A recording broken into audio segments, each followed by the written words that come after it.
أسهل وأسرع طريقة لإرسال صور وفيديوهات عالية الجودة HD في الواتساب. تتبع معي الخطوات التالية.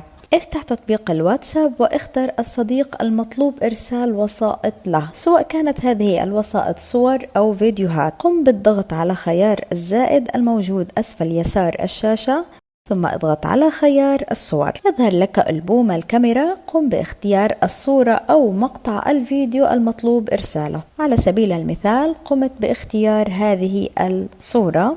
يظهر أمامي هنا بالأعلى خيار HD. حتى لو كنت قمت باختيار مقطع فيديو سوف يظهر أمامك خيار ال HD من أعلى الشاشة.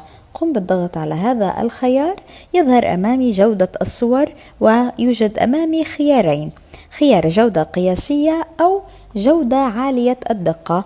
نلاحظ هنا يوجد اختلاف في مقاسات الصورة عند اختيار جودة قياسية أو جودة عالية الدقة. أنا سوف أختار جودة عالية الدقة، ثم أقوم بالضغط على خيار تم ضبط صورة على الجودة عالية الدقة. عند الانتهاء من التعديلات المطلوبة على هذه الصورة أقوم بالضغط على خيار إرسال.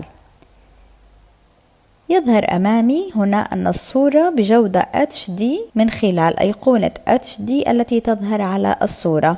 بالفعل تكون الصورة جودة عالية.